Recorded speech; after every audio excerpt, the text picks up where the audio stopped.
Well, good morning, everyone. Welcome. So good to see everybody today. Isn't it beautiful?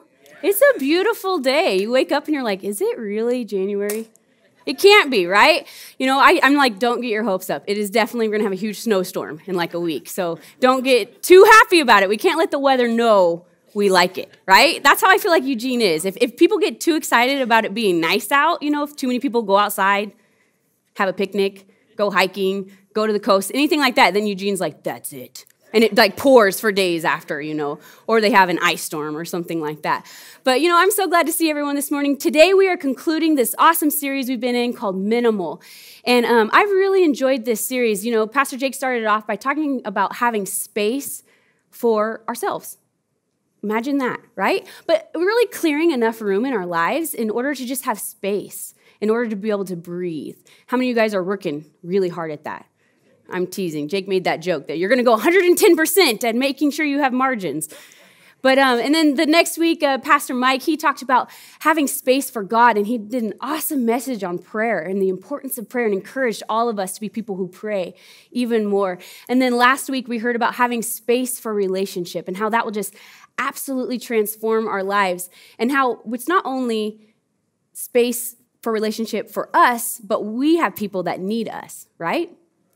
You know, I forgot to welcome you, Regal Campus, second service. We're so glad you're here. I ran away over to the U of O, but you get to watch on the big screen today. So sit back, relax, and it's going to be a wonderful time. But today what we're going to talk about is space to make a difference. Space to make a difference. Now, when you think about someone in the world who's made a difference, what do you think about? Right? You're like, okay, who's someone in the whole history of time who's made a difference? First thing I think about is Jesus. Correct? Okay, no one has ever made a difference more, better, greater than Jesus made, correct? Or how about the Apostle Paul? The Apostle Paul, he made a huge difference, okay?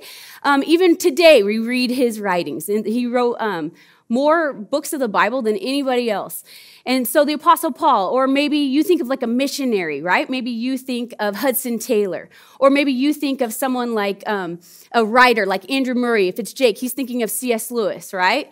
Or maybe you think of George Mueller, or these people. You know, when I think of someone who makes a difference, I think of someone in a Christian context. Maybe you are like Steve Jobs. He has made a difference in our world, right? Or Zuckerberg, right? He has revolutionized my life, right?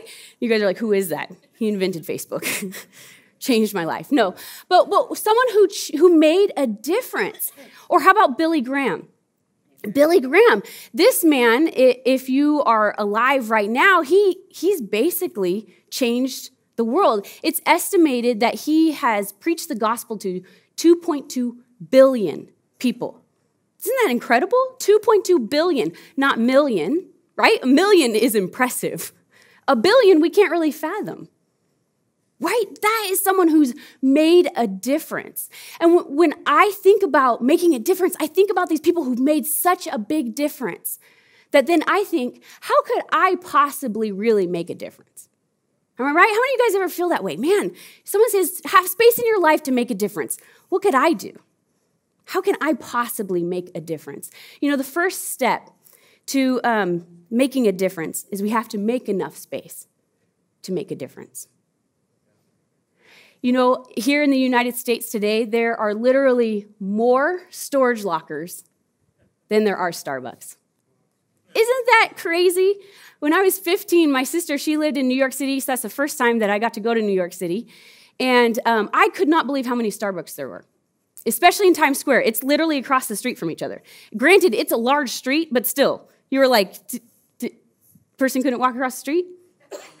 Like, it was valuable enough to have them across the street from each other. There are so many Starbucks. They're everywhere, even in all the grocery stores now. You're like, yes, I did want a cup of coffee while I fight my kids to get groceries, right? That's absolutely what I wanted. And there's so many Starbucks, and yet there's more storage lockers today in the United States than Starbucks. We have a lot of stuff, right? I remember Jake and I, had been married, I don't know how many years, but this was probably about 5 years ago. We were having a yard sale. We never really had a yard sale, and we never have since. But we had a yard sale, and all of our stuff was, you know, on our driveway. We didn't really have a yard. Our yard at this house, it was a big, huge pond. It was pretty. It was like a water feature, but you couldn't put stuff in it. So it was in the driveway. And, we made so much money. We could not even believe how much money we made at this garage sale. But it was weird seeing all your stuff out there, right? It's weird seeing all your stuff. The reason that we made so much money is because we weren't selling our junk. Most of the time, that's what you sell at a garage sale. But actually, we were selling all of our stuff. You see, we had just felt like God had told us to move to Eugene. So we decided to do this crazy adventure. I was about 6 months pregnant with little Jack, who's over there. And we had little Evie, and we decided, okay, we're going to obey God, and we're going to move to Eugene. And we were trying to find housing. How many of you guys have ever tried to find housing in Eugene? Oh, it's awesome, huh? No, it's awful. And so we finally found an apartment. And we always joke that it was a tiny little apartment. But the truth is, it was the largest apartment I think they make in Eugene. And still, we had to sell over half our stuff because that's how much stuff we had. And so this was nice stuff. This was our stuff, but we had to get rid of it because it wasn't going to fit. And so because it was good stuff, we made so much money. We were like, wow, we should sell all our stuff all the time. Except then we have to buy more stuff. So that would be the problem, right? But so many of us, we have so much clutter, right, in our lives. We have so much clutter in our lives. And clutter, the definition of clutter is anything we don't use, love, or we wouldn't buy again. That's a good definition, huh? Anything you don't use, you don't love, and you wouldn't buy again. And when you look around your house, right, or you look around your locker, some people's lockers are full of clutter, right? There was always those kids in school where they opened their locker and stuff just came out. And then they would kind of like, and try to close it, But you look around your life and you say, what's the stuff here that I don't use, I don't love, and I would never buy it again? And that's clutter. And clutter fills our life so much that it's hard for us to have space to be able to do anything. And maybe for you, you don't have possessions. You don't have a bunch of clutter, physical clutter in your life. But what I've been really thinking about during this series is a lot of us have really cluttered hearts. And maybe our closets aren't cluttered. Maybe they're perfect. Mine isn't. Maybe our attics aren't cluttered. Maybe our basements aren't cluttered. Maybe our cars aren't cluttered. Maybe our backpacks aren't cluttered, but our hearts are cluttered. And you think about in your life that stuff in your heart where there's no room. There's no room for yourself. There's no room for God. There's no room for relationships because your heart is so cluttered. And then think about that definition of clutter. All the stuff in my heart that I don't use, I don't love, and I would never buy that again. So what are some clutter that we could have in our heart? Maybe shame. Maybe your heart is just full of shame. Every day you say, I can't make a difference. I can't make space because you're just so ashamed of who you are or what you've done. Maybe it's unforgiveness. You don't have room for anybody else because your heart is so full of unforgiveness towards others. Maybe it's worry and fear. I cannot make a difference if I'm consumed with worry and fear. Or maybe it's hatred and anger. Every time you turn on the news, every time you get on Facebook, every time you see your neighbor with that bumper sticker, that anger just begins to well up in you. And that hatred, it's clutter. And there's no room inside of your heart. Something from this bumper video that's really been haunting me. That guy, he's walking through and he's a hoarder and there's just mess everywhere, right? I don't know how they got footage of my living room like that. It's so weird. I don't remember cameras coming in or anything. But, he walks into this room and it's just, you can barely hear it because it's all distorted, right? But he says, I might use this stuff someday, but not right now. And isn't that what we do with the clutter in our heart? I can't forgive. I might use this unforgiveness someday, but not right now. I can't let go of this pain. I might need this pain someday, but not right now.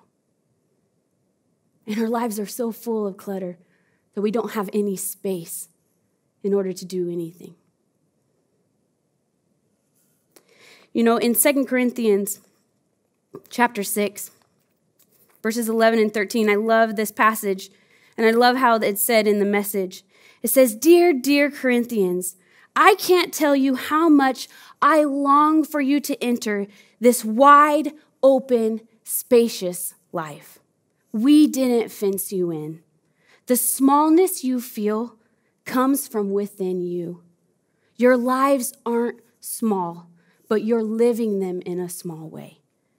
I'm speaking as plainly as I can and with great affection. Open up your lives.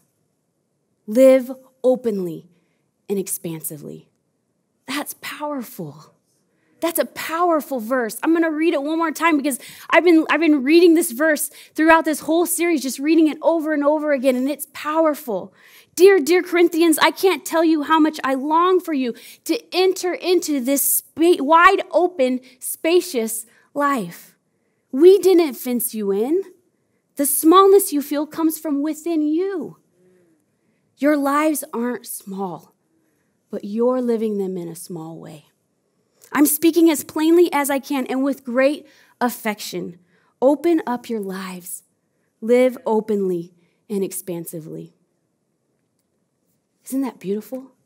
There's 3 things that really stick out to me in this verse. The first one is that there's a wide open, spacious life waiting for you. Isn't that kind of revolutionary? What? I don't feel that way. When I look at my life, it seems like it's not wide open. It seems like maybe it's narrow. It seems like there's hallways. It seems like there's doors. It seems like there's walls all around me. It seems like I'm not able to do anything. It feels like I'm trapped. How many of you guys have felt that way? It doesn't feel wide open, but the Bible is saying to you, there's a wide open, spacious life right ahead of you. It's right there. It's not small. It's not too little. You know, I think that in my marriage to Jake, I think both of us have helped each other live a bigger, wide open, spacious life. I can only think of one time I helped him. But I can think of numerous times he helped me. When we first got married, you know, he would kind of ask me, like, what are your dreams? I don't know. I don't know, right? And maybe I didn't know, or maybe I was too nervous to tell him, or whatever. But Jake, if you've ever even talked to him, he has 100,000 million dreams. And they are all completely possible. And he will get them all, right? And so, you know, sometimes I would be like, well, you know, maybe I was kind of thinking about doing this. But, you know, and I would tell him all the reasons why that would never work, and I would never be able to do it, and I would never succeed, and how it could never happen. But that's not how Jake thought. You see, he was raised in a way where anything was possible. If you dream it, you can do it. And so he would always be like, what? No, that's awesome. You should do it. No, that's totally fine. Let's do it. And I would look at him like, what? It's a yes? Uh-oh. No, I was kidding. I don't want to do it. Right? But he helped me learn that there's a wide open, spacious life right in front of you. So many of us live and all we see is walls, no doors. We're stuck in a box and there's no doors to get out. But that's not the life that God has given you. He created you to have a wide open, spacious life. The second thing I love about this verse, Christianity doesn't fence you in. It opens you up. This is the number one lie against Christianity. And guess what? The devil, the snake, whatever, he used it right in the beginning of time. This is the lie he told Adam and Eve, right? Christianity makes you small. You're going to be so restricted if you follow God. Your life is going to be so tiny. And what is Paul saying here? We didn't fence you in. Christianity doesn't fence you in. You see, if you really truly believe that God created you, which I do, I believe God created each and every one of you. But if you really truly believe that God created you, then you can believe that he knows you and that he knows how you work and he knows how you think and he knows how you should live and he probably knows what's best for you, right? And so when I give him my life, when I put my trust in him and I say, here, God, you think for me. I'm bad at it. I'm bad at thinking. Have you seen what I've done? It's bad. Can you help me to think? It doesn't fence us in. It opens us up to the life that we were made to have. which is a wide open, spacious life, not a fenced-in, small, narrow life. And the last thing that I really stood out to me about this verse is he said, your life isn't small, you're living it small. Oh man, ouch. Your life isn't small, you're living it small. How many of us have wasted too much time living a small life by believing the lie that there's only walls, that there's no open doors ahead of us, right? And we live trapped, or we live trapped with all the clutter inside of us, and we don't walk into the wide open, spacious life that God has for you. God is a God of possibilities. He's a God of yes. He's not a God of no. You can't do anything. He wants you to live your life big, not live your life small. I'm going to tell you guys a story. It starts with this man. His name was Edward Kimball, or Kimball. I don't know how to pronounce it. And Edward Kimball, he was a Christian. He went to church, but he was just an ordinary guy. And so he asked God, God, what can I do to make a difference? God, what can I do? What do you want me to do in my life? And he felt like God told him, I want you to go after the hard kids in the elementary age, the hard boys. Some of you guys, if you work in the elementary class, you're like, amen, preach it. We need some men right now to hear this call, right?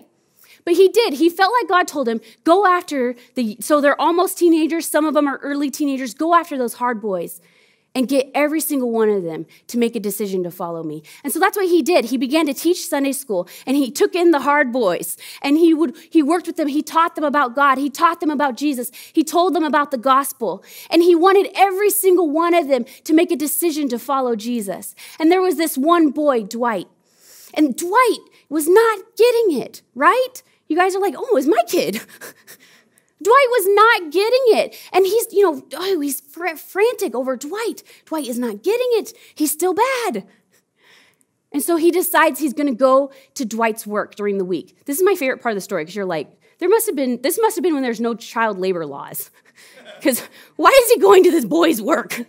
Right? But this is when there's no child labor laws. So Dwight is working in a shoe store, and he is restocking the shelves in the back. And so Edward, he goes to Dwight's work, and he begins to plead with Dwight right there at work and says, Dwight, you need to make a decision to follow Jesus. You need to give your heart to Jesus. Give your life to Jesus.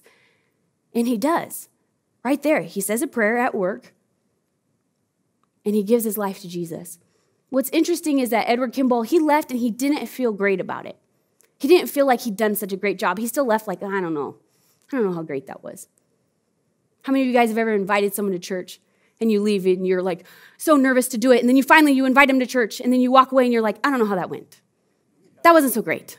I'm not so sure, right? We talk about Christianity when we think that, once you obey, you always leave feeling so pumped. Absolutely not true, right? Every Sunday, you should see Jake. He's like, that was the worst message. And we're all like, it was amazing. It was wonderful. Right? But you don't always feel so great when you obey God, because you start to doubt. And Edward Kimball doubt. But guess who Dwight was? He was DL Moody. And maybe you're not familiar with him, but DL Moody, he was an amazing man of God who, in that time, he went to 2 different continents preaching the gospel.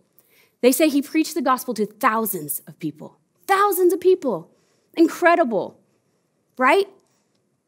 So Edward didn't know he was making an impact, but God did. Well, a man named Wilbur Chapman, he actually went to one of D.L. Moody's meetings.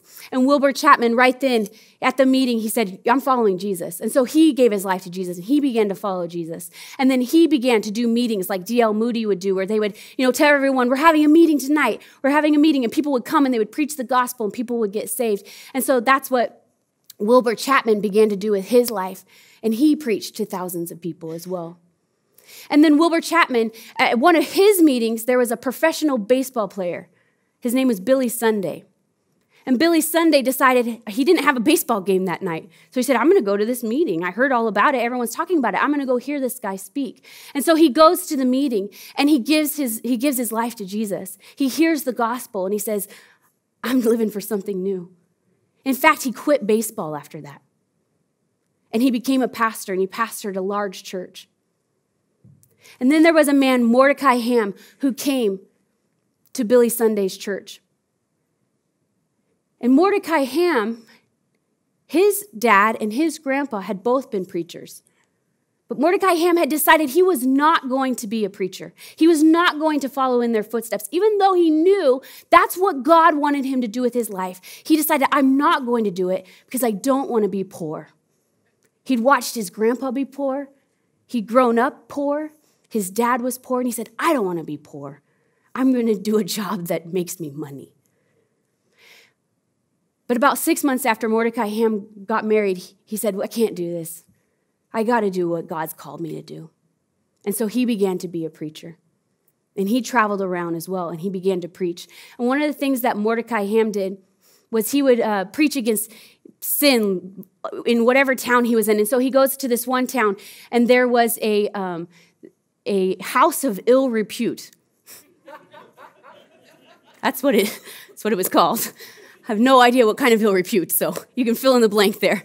But there was a house of ill repute, and it was across the street from the high school. And Mordecai Ham, he began to preach against that house and talk about how bad that house was and, just go against that house. And the house actually shut down.